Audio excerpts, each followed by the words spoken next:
Program Kesehatan Reproduksi Pusat Pengembangan Sumber Daya Wanita atau PPSW dimulai sejak tahun 1998 atas bantuan dana dari The Ford Foundation. Secara umum, program kesehatan reproduksi yang dikembangkan oleh PPSW adalah untuk mengintegrasikan pendidikan kesehatan reproduksi dalam kegiatan kelompok dampingan dan pengembangan masyarakat dalam kerangka pemberdayaan perempuan agar mampu meningkatkan kesadaran anggota kelompok dampingan terhadap hak dan kesehatan reproduksinya serta mampu menerapkan dan mengambil keputusan tentang hak reproduksinya. Berbagai kegiatan telah dilakukan untuk mensosialisasikan pentingnya kesehatan reproduksi kepada anggota kelompok maupun masyarakat. Di antaranya adalah penyuluhan kesehatan reproduksi di seluruh wilayah dampingan dengan materi yang berbeda sesuai kebutuhan kelompok. Menyarankan ke anggota untuk menyebarkannya ke masyarakat yang tidak ikut ke dalam kegiatan anggota. Kalau misalkan kita sedang kumpul-kumpul di warung atau di air gitu sambil nyuci, kita bisa menyampaikan masalah kesehatan reproduksi itu. Workshop gender dan kesehatan reproduksi untuk laki-laki yang bertujuan untuk mensosialisasikan perspektif gender kepada laki-laki untuk membangun pola relasi yang seimbang, khususnya dalam rumah tangga yang berkaitan dengan hak kesehatan reproduksi. Kalau tak umpamanya si wanitanya yang ikut Kespro, tapi laki-lakinya tidak tahu motivasi apa dari Kespro itu. Tapi kalau udah tahu jelas, karena kesehatan untuk keluarga. Dialog kesehatan reproduksi yang bertujuan untuk membuka ruang dialog antara masyarakat dan para pembuat kebijakan dan lembaga pelayanan kesehatan agar masyarakat dapat mengetahui kebijakan kesehatan reproduksi yang dibuat oleh pemerintah dan mudah mendapatkan pelayanan kesehatan reproduksi yang baik dan terjangkau. Merintis puskesmas keliling di Pejaten Pasar Minggu agar masyarakat yang tidak mampu dapat mengakses pelayanan kesehatan.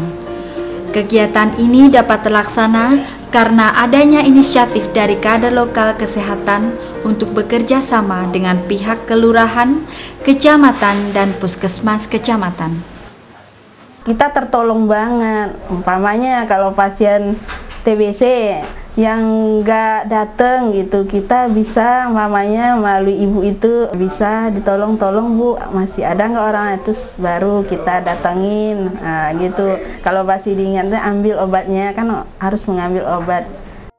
Bismillahirrahmanirrahim. Membangun pusat belajar masyarakat atau Taman Bacaan Kesehatan Reproduksi yang bertujuan untuk menyebarkan informasi secara partisipatif.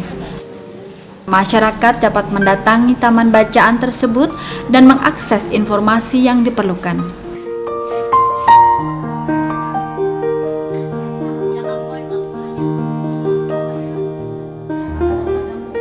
Melaksanakan pap smear yang dilakukan setiap tahun oleh kelompok. Secara umum, anggota sudah tahu manfaat pap smear.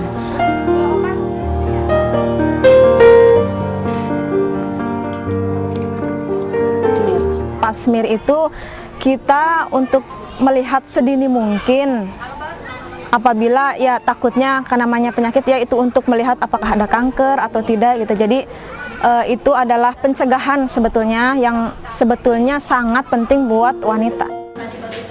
Penyelenggaraan program promosi kesehatan reproduksi bagi para pekerja di pabrik bekerja sama dengan Global Alliance dan Nike secara umum bertujuan untuk meningkatkan kualitas hidup pekerja melalui peningkatan status kesehatan reproduksi pekerja dalam rangka meningkatkan kinerja pekerja dan produktivitas perusahaan.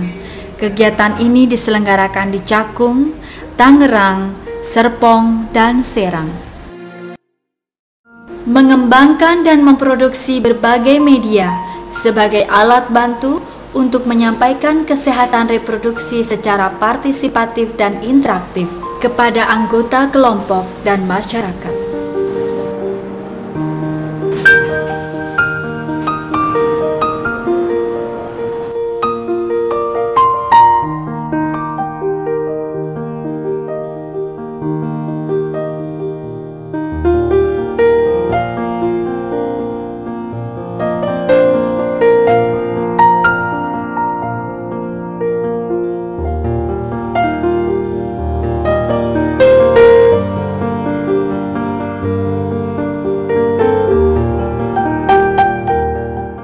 Banyak sekali yang dirasakan dan manfaat bagi saya, terutama keluarga saya. Saya mengetahui betapa pentingnya kesehatan dan betapa pentingnya untuk merawat kesehatan. Para suami, tokoh masyarakat, aparat pemerintah, tenaga medis, dan para pengambil kebijakan sesuai fungsinya masing-masing telah paham dan mau bersama-sama melakukan upaya-upaya untuk meningkatkan kesehatan reproduksi bagi masyarakat.